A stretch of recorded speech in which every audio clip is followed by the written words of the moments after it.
How are you? Thank you very much once again for joining the channel Yoga with THB and do subscribe the channel if you have not subscribed yet, and do share and like as well, because recently in the previous topics we have discussed about the attention and habituation, and right now we will be discussing upon the memory. अब memory में हम लोग क्या actually देखने जा रहे हैं कि किस तरह से हम लोग अपने जो याददाश्त है उस हवाले से बात करेंगे कि हम चीज़ों को किस तरह से देखते हैं, रिसीव करते हैं, किस तरह से स्टोर करते हैं, किस तरह से जब हमें ज़रूरत पड़ती है उसको दोबारा से याद करते हैं या सामने लेके आते हैं, और किस तरह से हमें चीज़ें जो है वो भूल जाती हैं। तो उस हवाले से हम लोग डिस्कस करने जा रहे हैं। So let's start.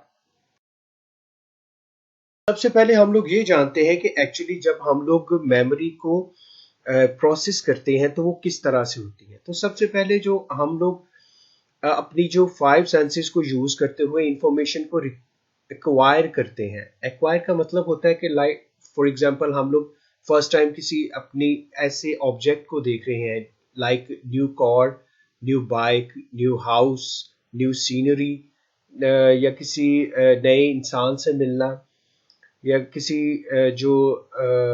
किसी भी नई जगह पे जाना, तो हमारे लिए वो नई चीज होना, तो उसको हम लोग पहले एक्वायर करते हैं। या किसी ऐसे नए खाने को हम लोग पहली दफा टेस्ट करते हैं, स्मेल करते हैं, या किसी ऐसे इंस्ट्रूमेंट की आवाज को फर्स्ट टाइम सुनते हैं, या गाड़ी की आवाज को, या शोर को, या किसी भी तरह के नॉइज को हम लोग जब अपने ऑडिटरी सेंसेस से परसीव करते हैं, एक्वायर करते हैं, या फिर हम लोग किसी टेक्सचर को छूते हैं, अपने हाथ से फील करते हैं उसको, तो एक्चुअली हम लोग अपनी इंफॉर्मेशन, अपनी सेंसरी जितनी भी सेंसेस हैं उनके जरिए एक्वायर करते हैं, और फिर उसको हम लोग स्टोर कर लेते हैं।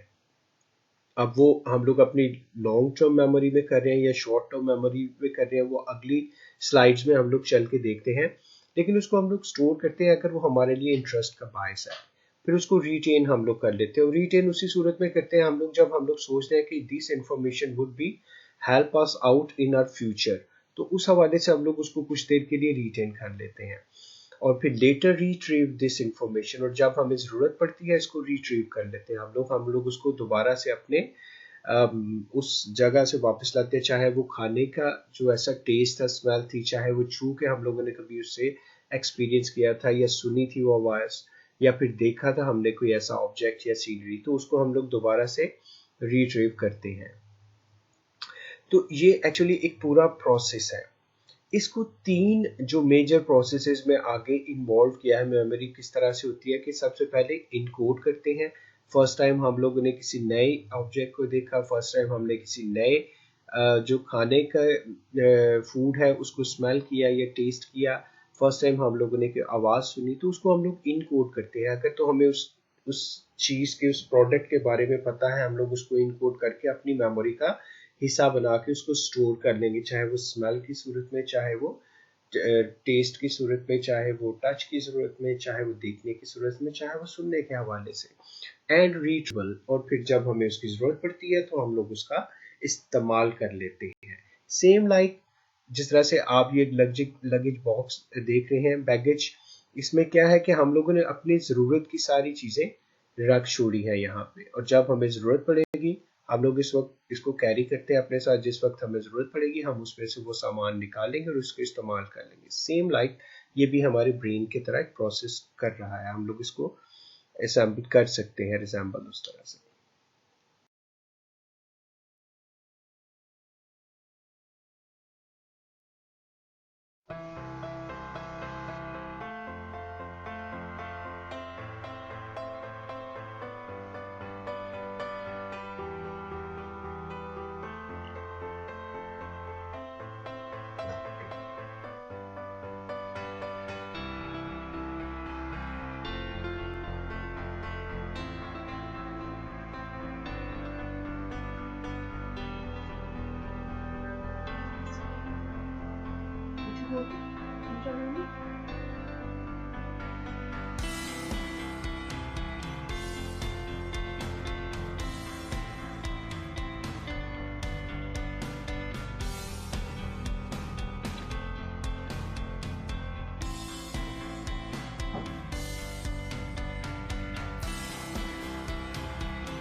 तो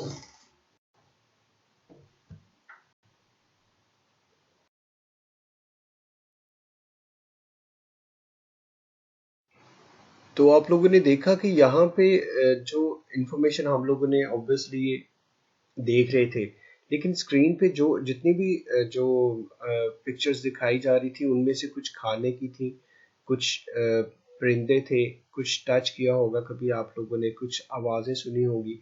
तो जो जो इन्फॉर्मेशन आपके पास ही आपने फौरन से उसके ऊपर रिस्पॉन्स जो है वो विद इन सेकेंड उन्होंने पूछा, और विद इन सेकेंड आप लोगों ने अपने जहन में ज़रूर सोचा होगा कि ये क्या चीज़ है। उसका रिस्पॉन्स भी आप लोगों ने देखा होगा कि वो कितने इसमें से आपके जो आंसर्स थे वो करेक्ट थे। तो एक्चुअली यही हमारी मेमोरी है, इसको इनकोड किया हुआ था आप लोगों ने फर्स्ट टाइम, कुछ चीज़ों को अभी आप लोगों ने इनकोड किया होगा, और उसके साथ आपने फ़ौरन इसको मिला के फ़ौरन से आपने अपने पास इसका जवाब देख लिया होगा। तो एक्चुअली ये वो सारी चीज़ें थी जो कभी ना कभी आपने देखी थी, सुनी थी, टच की थी, स्मेल की थी, टेस्ट की थी। ये एक्चुअली आपने एक्वायर की हुई थी पहले चीज़ें, राइट? तो इसलिए आपको ये दिखाने का मकसद था क्लिप। अब हम लोग ये देखते हैं यहाँ पे कि कितनी जो मेमोरी है हमारे पास कितनी देर के लिए जो स्टोर रहती है, ये कितनी देर तक वो रह सकती है। तो कुछ ऐसी मेमोरीज होती हैं जो बहुत ब्रीफ होती हैं, चंद सेकंड्स के लिए वो हमारे पास रहती हैं, और हमें ये अलाउ करती हैं sensory information about the world. वो हमारी सेंसेस के जरिए हम लोग देख रहे होते हैं, और ये कुछ सेकंड्स, नैनो सेकंड्स के करीब ये हमारे पास रहती है, क्योंकि ऐसा पॉसिबल नहीं कि सारी जो इंफॉर्मेशन हम लोग प्रोसेस कर रहे हैं उसको हम लोग प्रोसेस कर सके, यानी अपने पास स्टोर कर सके, क्योंकि एक कैपेसिटी है हमारे पास भी कि एक वक्त में वो सारी चीज़ें प्रोसेस नहीं हो सकती, एक जगह पे स्टोर नहीं हो सकती कोई भी। इसी तरह से शॉर्ट टर्म मेमोरी फिर हमारे पास आती है, जो से थोड़े से ज़्यादा अरसे के लिए जहाँ पे हम लोग रिटेन या फिर स्टोर कर सकते हैं, और वो 20 से 30 सेकेंड्स के लिए होती है हमारे पास। हम लोग वो इंफॉर्मेशन अपने पास एक्वायर करते हैं और 20 टू 30 सेकेंड्स अपने पास रखते हैं, और ये वाली जो मेमोरीज है ये most of the time consist of information we are currently focusing on and thinking about, जिसको हम लोग कॉन्शियसली यानी अपनी शौरी हालत में उनको देख रहे होते हैं, प्रोसेस कर रहे होते हैं। फॉर एग्जांपल आपका दोस्त आपको फ़ोन पे अपना जो फ़ोन नंबर है वो बता रहा होता है, या फिर लोकेशन आपको समझा रहा होता है, या आपको किसी प्रोडक्ट के बारे में इंफॉर्मेशन दे रहा होता है, तो कुछ सेकंड्स के लिए आप इसके पास स्टोर कर लेते हो। तीसरा इसमें जो फाइनली है वो कुछ मेमोरीज ऐसी होती हैं जो हमें हमारे पास काफ़ी देर तक भी रह सकती हैं, चाहे वो कुछ दिनों तक हो सकता है, कुछ वीक्स तक भी हो सकता है, मंथ्स तक भी हो सकता है, और कई दफ़ा वो पूरा एक डिकेड है वो भी हमारे साथ रहती है। ये एक्चुअली हम लोग अपने पास लॉन्ग टर्म मेमोरीज इनको कहते हैं, और ये outside of our immediate awareness, क्योंकि ये हमारे पास हर वक्त हमारे साथ तो रहती है, लेकिन अवेयरनेस यानी कि शौरी तौर पे हमारे साथ हर वक्त नहीं होती। ये उसी वक्त हम लोग इसको अपने शऊर पे लाते हैं, कॉन्शियस में लाते हैं, जब हमें इसकी ज़रूरत पड़ती है। तो इन तीनों को हम लोग डिटेल में नेक्स्ट स्लाइड्स में देखते हैं। यहाँ पे सिर्फ ब्रीफ इंट्रोडक्शन, क्योंकि वो लास्ट क्लिप था हमारे पास, जो प्रीवियस क्लिप दिखाया गया उसका एक्चुअली यही मकसद था कि इन तीनों के साथ आप इसको मैच कर सको, कि जो इन्फॉर्मेशन आपके पास आप लोगों ने कभी अपनी लॉन्ग टर्म में रखी, जल्दी आप लोगों ने उसको रिट्रीव कर लिया, और जो आपने कभी इसको देख के फिर अपनी नज़रें फेर ली या टेस्ट के हवाले से कभी उसकी तरफ ध्यान नहीं दिया, तो वो चीज़ें आपको रिकॉल करने में ज़्यादा मुश्किल आई। अब हम लोग देखते हैं कि टाइप्स ऑफ मेमोरीज हमारे पास कितनी है। तो तीन तरह की टाइप्स है हमारे पास: sensory memory, short term memory and long term memory. इसके बारे में देखते हैं ये क्या। सेंसरी मेमोरी हमारी क्या है कि हम लोग अपनी इंफॉर्मेशन जो है वो प्रोसेस करते हैं अपनी सेंसेस से, जिस तरह से पिछली स्लाइड्स में हम लोग पढ़ के आए हैं, और ये 3 to 4 सेकंड्स तक हमारे पास रहती है, चाहे वो ऑडिटरी है, चाहे वो सेंसरी है, चाहे वो स्मेल है, चाहे वो टच के हवाले से है। तो ये कुछ देर के लिए हमारे पास रहती है। अगर हमें इसकी जरूरत पड़ती है तो फिर हम लोग इसको स्टोर कर लेते हैं, अगर हमें जरूरत पड़ती है इस हवाले। ठीक है, इसमें Now, एक छोटा सा George क्लिप देखते हैं, Sperling's फिर इसके ऊपर डिस्कस experiment करते हैं। looked at sensory memory, yes, and the capacity for sensory memory, but his was actually focused on a specific type of sensory memory. When we look into sensory memory a little bit more in detail, we see that there are actually two ways that we store information in our sensory registers. We have what's known as iconic memory, and we have what's known as echoic memory. Iconic memory is going to be something which, if you look at kind of the beginning of the word icon, it tells us that it's picture based. If you look at a computer screen or an iPad screen, all of those little pictures are known as icons. So one way that we encode information and one way that we store information in our sensory memory is in that visual manner. We store things based on what they look like. So in Sperling's study, he was doing kind of pictures of words that were flashed on a screen. Now, the second type, which remember we said was known as echoic memory, that's going to be memory that's more sound based. So if you think of what an echo is, you stand at kind of like the corner or the edge of a canyon and you yell something and it echoes back to you. It's something that you hear. And these two memories actually work a little bit differently. Obviously, they work differently in the sense that one's picture based and one's sound based. But when we compare them, specifically when we compare which one is going to last longer, we find that echoic memory actually lasts a little bit longer. And so it's only maybe a couple of milliseconds. It's certainly not, minutes and minutes and minutes, but we can actually replay back echoic memory a little bit more than we can revisit visual or iconic memory. And so obviously the question becomes why? Like, why does this happen? And the reason why echoic memory lasts a little bit longer is because it makes adaptive sense. If we talk about psychology from an evolutionary perspective, the way that we survive as a species is we're communal and we have to be able to communicate with each other. And so when you're conversing with someone, when you're talking with someone, it helps to be able to replay back a little bit what they're saying. In order to infer tone, in order to understand the meaning of what someone has said, we need to be able to revisit that very brief sensory memory recording. And so that's why echoic memory lasts a smidgen longer than iconic does, because it makes evolutionary sense for us. It also explains why something like the cocktail party effect actually occurs. Since echoic memory lasts a little bit longer, when you hear your name at kind of another table or in another conversation, you can register that you heard it because that echoic memory has lasted for just long enough that you can say, I think I heard my name, and you can kind of go investigate. तो आप लोगों ने देखा यहाँ पे कि दो memories के हवाले से यहाँ पे बात की गई थी, इकोनिक मेमोरी।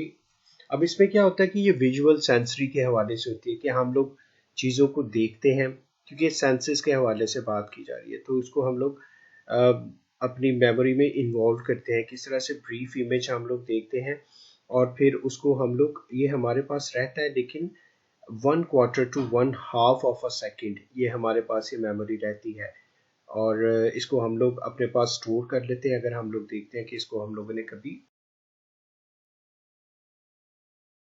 एक्विक मेमोरी या हैप्टिक मेमोरी, यानी ये सुनने के हवाले से एक्विक मेमोरी जो हम लोग अभी स्लाइड में देख के आए हैं, सुन के आए हैं। अब ये वाली जो मेमोरी है हमारे पास, ब्रीफ मेमोरी हमारे पास होती है sound, a bit like an echo, यानी कि हम लोग इसको दोबारा से, आप लोगों ने देखा होगा या सड़क पे जाते हुए आप लोगों ने ऑब्जर्व किया होगा कि डिफरेंट तरह की आपके पास आवाज़ें आ रही होती हैं कि this type of sensory memory can last for up to 3 to 4 seconds. यहाँ तक हमारे पास रहती है। अगर हमें उसकी ज़रूरत होती है तो हम उसको स्टोर कर लेते हैं आवाज़ को, या फिर हम लोग उसको फिर इग्नोर कर देते हैं। सेम इसी तरह से हमारे पास एक हैप्टिक मेमोरी होती है जिसको हम लोग टैक्टाइल मेमोरी के नाम से भी जानते हैं। और इस तरह की जो मेमोरी है जो टच के हवाले से या टेक्सचर के हवाले से है, चाहे वो, इसमें क्या होता है कि आप ये जो मेमोरी है हमारे पास 2 सेकंड्स तक, अप्रोक्सीमेटली 2 सेकंड्स तक सिर्फ ये हमारे पास रहती है और उसके बाद वो पास ऑन कर देते हैं। अगर हमें ज़रूरत होती है स्टोर करते हैं, अदरवाइज फिर हम लोग इसको इग्नोर करते हैं। मेमोरी पे बात करते हैं। शॉर्ट मेमोरी जो हमारी है इसको हम लोग एक्चुअली ये हमारे पास 20 से 30 सेकंड्स के लिए रहती है। इसको हम लोग वर्किंग मेमोरी भी कहते हैं या उस नाम से भी जाना जाता है। अब इसमें क्या होता है कि process that are used to temporarily हमारे पास स्टोर होती है, ऑर्गेनाइज होती है, फिर मैनिपुलेट इंफॉर्मेशन। अगर हमें इसकी ज़रूरत पड़ती है तो हम लोग इसको अपने पास रखते हैं, जिस मेमोरी को हम लोग सेंसेस के जरिए देखा था, सुना था, चखा था या फील किया था। फिर हम लोग इसको शॉर्ट टर्म मेमोरी में प्रोसेस कर देते हैं और फिर ये हमें जल्दी भूल भी जाती है। ठीक है, जिस तरह से बताया 20 से 30 सेकंड तक रहेगी और उसके बाद अगर हमें इसकी ज़रूरत पड़ेगी तो हम लोग इसको लॉन्ग टर्म मेमोरी की तरफ भेज देंगे। अब लॉन्ग टर्म मेमोरी हमारी जो है refers to continuing storage of information. ये हमारे पास इंफॉर्मेशन जो है स्टोर करने का एक पूरा प्रोसेस है।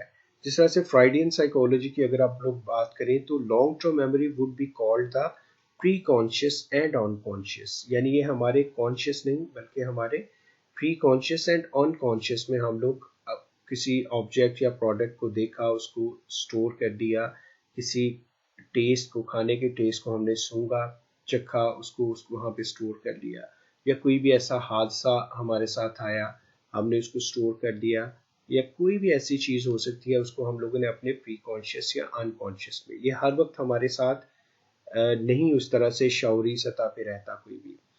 तो इसको हम लोग क्या लार्जली आउटसाइड हमारी अवेयरनेस में नहीं ये चीज़ें होती कोई भी। हाँ, हम लोग इसको जब ज़रूरत पड़ती है तो ज़ोर लगा के हम लोग इन चीज़ों को कहते हैं ना जी अपने जहन पे जोर लगाए था आप, ताकि आपको याद आए। ये एक्चुअली वो स्टोर में पड़ी होती है चीज़ें, वहाँ से हम लोग निकाल के इनको दोबारा से इस्तेमाल कर सकते हैं।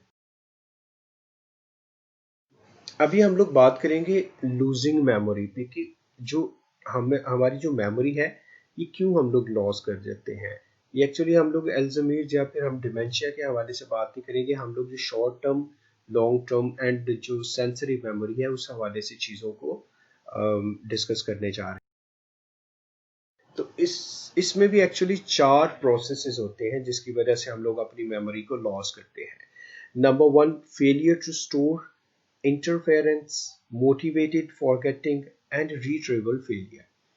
अब फेलियर टू स्टोर में क्या है कि हम लोग एक्चुअली चाहे हम लोग सेंसरी प्रोसेसेस कर रहे हैं या फिर हम लोग शॉर्ट टर्म मेमोरी के हवाले से जब चीज़ों को, तो वहाँ पे हम लोग किसी ऑब्जेक्ट को देखा या किसी चीज़ को खाया था, उसको स्मेल किया था, टेस्ट किया था, हम लोगों ने उसको वक्ती तौर पे इंजॉय किया और उसके बाद या हम लोग वहाँ से निकल गए, तो हम लोगों ने उसको प्रॉपर तरीके से इनकोड ही नहीं किया, उसको हम लोगों ने स्टोरेज का हिस्सा ही नहीं बनाया। इस वजह से हम लोग अगर किसी भी प्रोडक्ट को या किसी भी चीज़ को जब स्टोर नहीं करेंगे तो इसलिए वो जब हम लोग उसको याद करने की कोशिश करेंगे तो हमको आएगा नहीं। सेम जिस तरह से स्टूडेंट्स जो हैं अगर वो उसको कॉन्सेप्चुअली चीज़ को नहीं समझते, बाय द वे कर देते हैं और फिर कुछ देर के लिए उसको अपने पास रखते हैं, और या फिर पेपर्स जो एग्ज़ाम से पहले कुछ लोगों को पढ़ने की आदत होती है, कुछ देर के लिए उसको पढ़ते हैं, एग्ज़ाम देते हैं, क्लियर कर लेते हैं, तो ये होता है कि वो स्टोर नहीं एक्चुअली या कॉन्सेप्चुअली चीज़ों को नहीं देख लेते, तो इस वजह से प्रॉब्लम आता है। इंटरफेरेंस में ये होता है कि कई दफ़ा एक जैसे दो जो है वो वाकयात है, एक जैसे टेस्ट जब वो आमने सामने आते हैं तो हम लोगों को एक्चुअली उस वक्त भी अपनी मेमोरी को लॉस कर लेते हैं और उनमें कंपैरिजन या फिर हमें मुश्किल पेश आती है इन दोनों में कंपैरिजन करने में कि यार ये चीज़ शायद हम लोगों ने पहले भी कभी देखी थी, अब भी वही वाली है, पहले भी टेस्ट किया था, अब भी वो वाला, या शायद ये वो वाली जगह है जहाँ पे हम लोग पहले भी या इस तरह की जगह पे पहले भी आ चुके हैं। तो यहाँ पे इंटरफेरेंस, तो चीज़ें जो है रिकॉल करने में थोड़ी सी मुश्किलात का बायस बनती है। या फिर मोटिवेटेड फॉरगेटिंग के हवाले से होता है कि हम लोग मेमोरीज को लॉस कर जाते हैं कि जब हमें मोटिवेट किया जाता है फॉरगेट करने के लिए, हम अब कोई ऐसा हादसा या कोई ऐसी बात जो है उसको याद ने स्टोर नहीं रखना चाहते, स्टोर नहीं करना चाहते, उसको हम लोग भुला देते हैं या भुलाने की कोशिश करते हैं, या हमें कहा जाता है कि उस चीज़ को जहन में मत रखा जाए, तो वो भी एक वजह बनती है कि हमारे पास वो स्टोर नहीं हो पाती और उसको हम लोग जल्दी भूल जाते हैं। या फिर रिट्रीवल फेलियर में क्या होता है कि ये वाले 3 प्रोसेस जब होते हैं तो हम चीज़ों को याद नहीं कर पाते कोई भी ठीक तरह से, क्योंकि हमने उनको इनकोड नहीं किया होता। वो चीज़ें आपस में मुताबिकत रखती हैं, रिजेम्बलेंस रखती हैं एक वजह से, या फिर हमें कभी कहा गया कि आपने इसको भुला देना है, या हम लोग अभी कोई हमें कहते हैं कि इसको याद नहीं करना, तो ये एक्चुअली ये चारों जो प्रोसेस मिलके हमारी जो याददाश्त है उसके भूलने में, जो माइनर लेवल पे है, याददाश्त को भुलाने में या भूलने में बहुत ज़्यादा असरअंदाज होते हैं। So with this ji, thank you so very much once again for joining me and I hope कि आपको जो मेमोरी है इसका कॉन्सेप्ट अच्छी तरह से अंडरस्टैंड हो चुका होगा और इसको ज़रूर आपको इसमें मदद मिली होगी। इसको ज़रूर शेयर कीजिएगा बाकी अपने फ्रेंड्स के साथ, दोस्तों के साथ, या जिसको आप समझते हैं कि इसकी ज़रूरत है, क्योंकि आपके छोटे से क्लिक करने से, शेयर करने से किसी को फ़ायदा हो सकता है, किसी को इसके कॉन्सेप्ट्स अच्छी तरह से समझ आ सकते हैं और इस बात को जहन में रखते हुए कि दूसरों की इससे हेल्प होगी। और आसानियाँ बांटिए, खुश रहिए, दूसरों को खुश रहने दीजिए। Thank you so very much once again.